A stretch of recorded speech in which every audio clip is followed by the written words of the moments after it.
So let's get right into day one of this course. We're going to be talking about and learning about isolations, which means moving one part of our body at a time.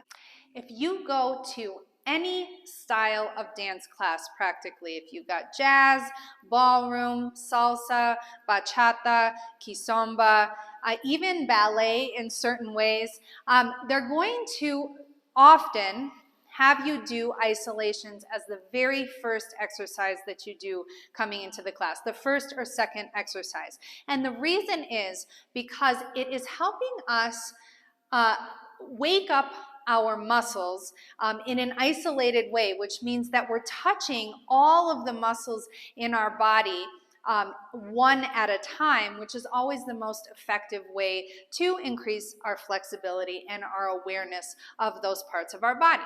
In my personal experience with my students, lack of flexibility and lack of awareness of which part of their body they are moving is one of the most common issues that prevents them from advancing. So I do have my students do isolations depending on their level of commitment to their dancing. Some will do more than others, but I even have a student that is 85 years old, and I have her doing isolations on a daily basis, and you would be shocked to see how much flexibility she has gained, even at her age, from doing rib cage isolations on a daily basis. Her spine is moving so much more than it used to, and as a result, her posture has improved, and she can do different shapes that she was never able to do before. So anybody at any age, any dancing level can do this, and it is one of the things that, like I said,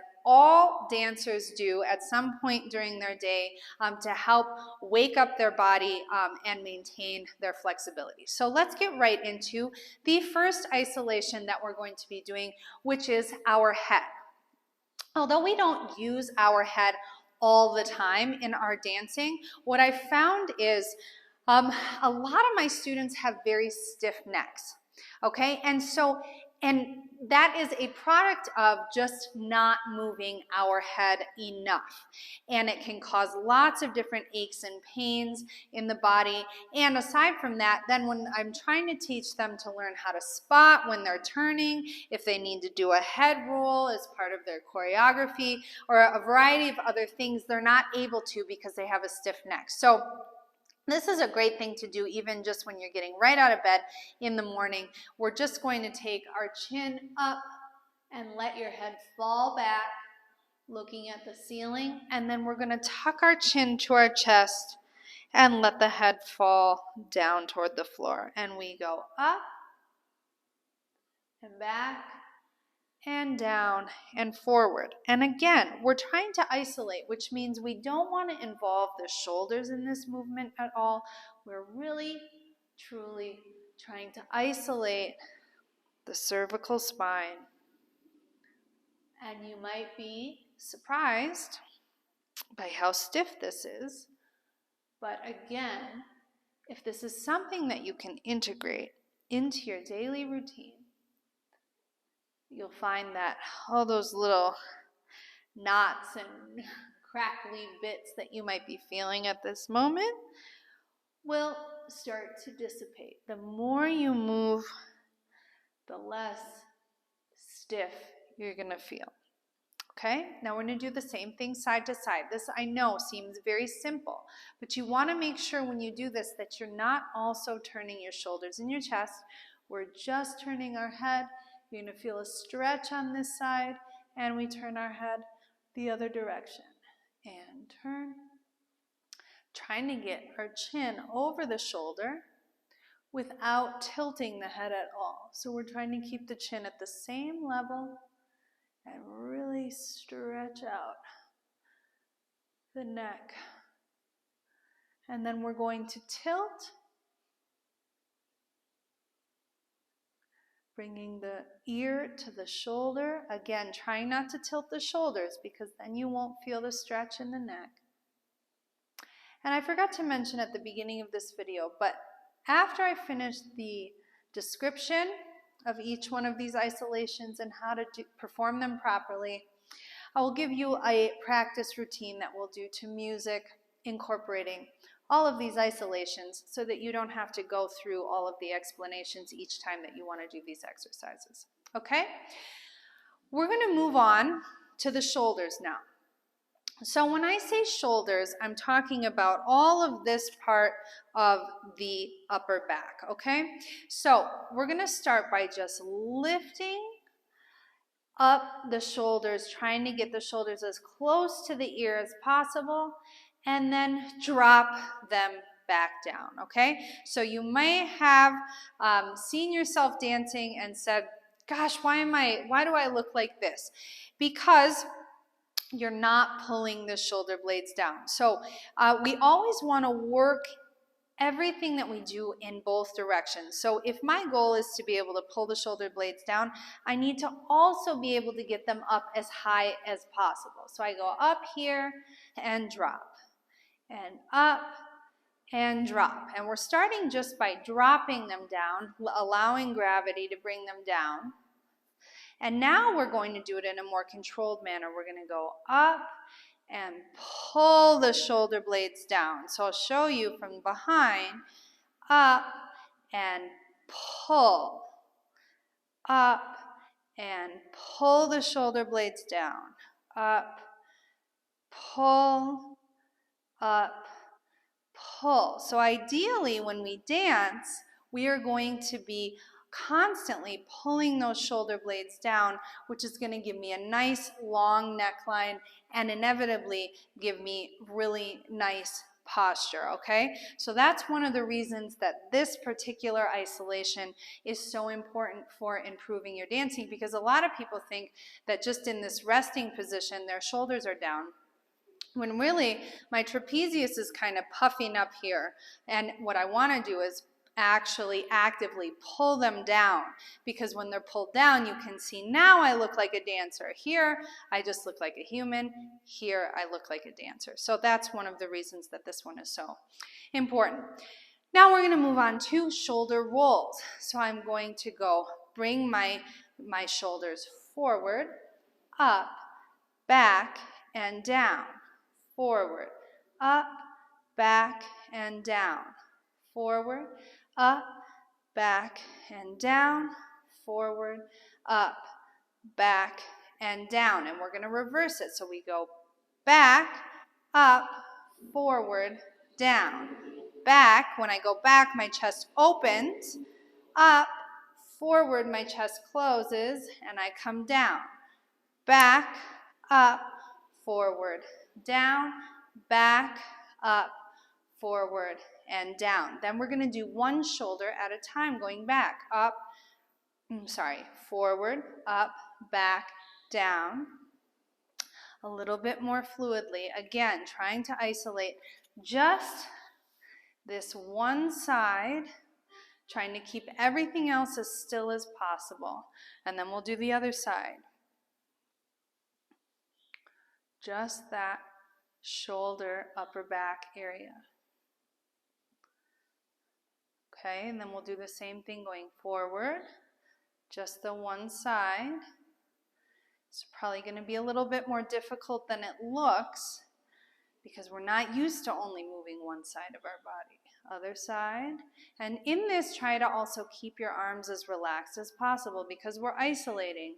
We want to really be using the muscles in the upper back to make that happen and make sure that we're not actually just using the arms. Okay?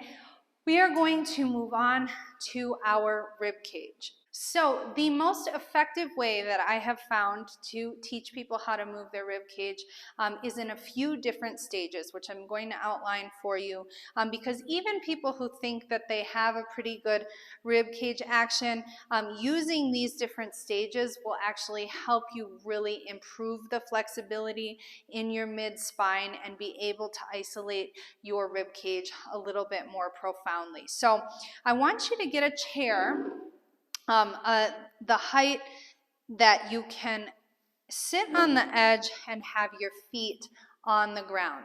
If you don't have a chair like that, you can also do this just sitting on the ground cross-legged, but I do find that this is ideal. Really important that you're on the edge of the chair so that you're not leaning back. We want to actually stretch out our spine, try and feel like we're bringing the top of the head up toward the ceiling, and again, my sits bones are right on the edge of the chair, my feet are on the ground. So from here, we're going to start, put the hands on the thighs, relax the shoulders. We're going to move our rib cage, which is this part right here. It might be good because sometimes we don't know where our rib cage is. So go ahead and feel your rib cage. This is the part that we're going to be moving. Put the hands on the thighs, and we're going to slide our rib cage over to the right, and then over to the left. And slide it over, and slide it over. Why do we do this sitting down? Because when we start this standing up, a lot of times the hips want to get involved, and we feel like we're moving our rib cage, but it's actually our hips moving. And when we're sitting down, our hips can't move. Okay? So, a few things to be careful of here. A lot of people start out with this and they go, I got it. What am I moving here? I'm not really moving my rib cage, I'm moving my shoulder. So we want to make sure that our shoulders are staying level. So here's where we can start to put into place that pulling of the scapula down the back and slide the rib cage over. And as you can see, my shoulders stay level as I do that. So I often kind of compare this to a car. These are the wheels, and this is the vehicle. And the vehicle just kind of slides on top. It's not going to tilt off of the wheels. Moving side and side, and you really want to go as far as you feel you can go without tilting the shoulders. Okay? We're going to do the same thing going forward and back. So we go forward, and here, this is very important. A lot of times when I tell my students to go forward, what they do is they go up, which actually takes them back. We don't want to send the rib cage up. We want to send it straight forward in front of us, which is going to create an arch in my back. So as you can see, I'm trying to create an arch in my back, and then I'm going to I'll sit down in a moment. I just want to demonstrate this from the side. My rib cage is going to go down and back, like I'm doing a deep exhale, and I'm trying to create a curve in my upper spine. And then I'm going to arch my upper spine, sending the rib cage forward, and then I'm going to curve the upper spine, sending it back, okay? So we're going to do this in the chair as well. So again, we go forward, back, and you can let your head go with this as well. I know we're isolating, but I do find that my students find it much easier to get this feeling if they're allowed to incorporate the head in the beginning. So we go forward, back, forward, back, forward, back, forward, back. Now, a lot of my students will ask me, so my hips can't move at all? Yes, they can move, and they will move in response to what your rib cage is doing. The important thing is that they are not initiating the movement, and that's why we sit down, so that they can't initiate. I'm forced to initiate it from my rib cage, okay? Now we're going to try going forward, side, back, side, forward, side, back, side, and then eventually making a smooth circle with the rib cage to this side. Just also, on an unrelated note, really good for all of our organs. They're getting a nice little massage from this, okay? Let's do the other side. We go forward, side, back, side, forward, side, back, side, forward, side, back, side, and full circle Move slow in this. A lot of people want to rush through these movements. The best way to build flexibility and awareness here is to move slow. Because you're going to find everybody has a point where they get a little bit stuck, and that's normal. But the only way to kind of work the kinks out of that point is to move slow. Okay, so now we're going to move on to the second phase of this exercise. Okay, so this is what I call butt on the wall. Why? Because we're going to put our butts on the wall. Okay, so find the nearest wall to you. I'm going to put my feet hip width apart. I'm going to put my sacrum, tailbone area on the wall. Okay, as you can see, my rib cage is not touching the wall. We want to make sure, again, just like when we were in the chair, that we're not slouching back. I've got my spine nice and lifted, and my butt is the furthest thing back in my whole body, yeah? My chest is kind of over my knees and feet. So from here, we're going to do the same thing, side to side with the rib cage, putting the butt on the wall. Now we're doing this standing up, but we're still immobilizing the hips, which is going to prevent them from taking over. Okay, and we'll do the same thing, going forward and back, forward. This is probably going to be a little bit more difficult because you have a little bit more accountability in your body now as far as not allowing the hips to move. So I go forward away from the wall, and then when I go back, my rib cage is going to hit the wall, and I go forward and back, and forward and back. And now we're going to try and make our circle. So we go forward, side, back, side, forward, side, back, side. Now here's another piece of information that you may not get, even if you've learned how to do a rib cage circle before, that when I'm doing these segmented parts of this, I'm going forward, I'm staying forward. Then I go to the side. Then I go back, and I stay back, and I move to the side. And then I go forward, and I go to the side, and then I go back, stay back, move to the side, so that I really am touching all the points of this imaginary circle. I like to pretend that I'm like inside of a jar, and I'm trying to hit all the surfaces of it inside of a jar, like a sponge or one of those bottle brushes. Okay, so that's level 2. Level 3, if you still feel like you need a little bit of help to not move parts of your body that we're not supposed to move, would be to put your hands on something. It could be your kitchen counter, it could be a chair, whatever you have there. It might be better. I'm using this, which feels a little bit low for me. It might be better to have something that's more like the height of the top of your hip bones, but I'm going to work with this. And again, we'll do the same exercises, holding on to something, forward and back, all the way around. And then after you finish that, the idea is that you'll be able to put your hands on your thighs and do all of these exercises without using anything except for your own body as resistance. And again, the point of going through these phases is really to make sure, A, that we're not moving the arms and think that we're moving the rib cage, and we're also not moving the hips and confusing it for the rib cage. So here, what really helps is to imagine that your butt is against the imaginary wall as you do your rib cage isolations, so that the hips don't try to take over. Okay, so those are our rib cage isolations. Now we are going to move on to our hips. So we're going to immobilize our rib cage now, and we're moving on to our hips. So again, everything that we're doing requires that our feet be about hip width apart and our legs be slightly bent. So we're going to start by doing hip isolations forward and back. Now, the hips are usually the easiest isolations for everybody, but there are a lot of errors that I see in hip isolations that I want to address.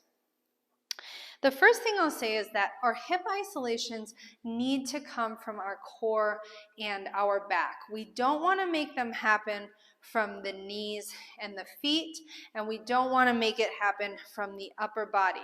I'm frequently teaching people how to do body rolls. It's one of the most requested topics that I get, and the place where people really get tripped up is actually on the hip isolation portion of that, because people haven't been taught properly how to perform hip isolation. So let's get into that. We're moving it from our core. So it's as if I'm pulling my hips into a tilted position from the belly button, or what I say a lot of times is try and get your belly button to look at the ceiling, and then try and get your belly button to look at the floor. And those two actions are going to help you get the anterior and posterior tilt that we need to get in a proper pelvic isolation. So again, I'm pulling my belly button toward the ceiling, belly button to the floor. Pull and release. And just the lower part of the spine. So as you can see, my upper spine is not moving. I'm really doing it from my lower core and the lower part of my back. Okay? And again, also, I'm not bending and straightening the knees. My knees stay with the equal amount of flex the entire time. Same thing when I'm doing my side isolations. I feel like I'm pulling my one side of my hip up to meet the top rib, so that, or the bottom rib, sorry. The top of my hip is meeting the bottommost rib. And again, as you can see, I'm keeping equal distance between my legs as I do this. So a lot of times people will do things like this when they're trying to move their hips. What I would recommend is, gosh, I don't have something I can use right now, but put something like a roll of toilet paper or a ball or something that's about the width of the space between your thighs when you're just in neutral here, and you bend your knees, and hold it between your knees to make sure that the distance between your knees isn't changing. Because if you come in, you'll drop the object. If you go out, you'll drop the object. But you want to keep the knees going right over the second toe and really use your oblique muscles to make that tilt in the pelvis happen. Okay? Now we're going to do the same thing we did with the ribs. We're going to go forward, side, back, side. Forward, side, back, side, and then we'll also do a fluid circle. Same concept applies. I go forward and stay forward, then I go to the side, then I go back, I stay back, and I go to the side. And that's how I create a nice smooth circle, again, trying to maintain the distance between the knees and the same quantity of flex in the knees. And we'll do the same thing going to the other side. Okay, so those are all of the isolations that I'm going to be covering in today's video. These are the most popular isolations that you'd see, like I said, in most any dance class that you go into. This is how the class will start. I'm referring, of course, to group classes. This is kind of like the universal professional dance warm-up. So if you haven't already done this, this is a wonderful, very useful thing to know and something that you should be implementing every day. Okay, so now I am going to do all of these exercises with you with music so that you can implement them into your daily practice routine.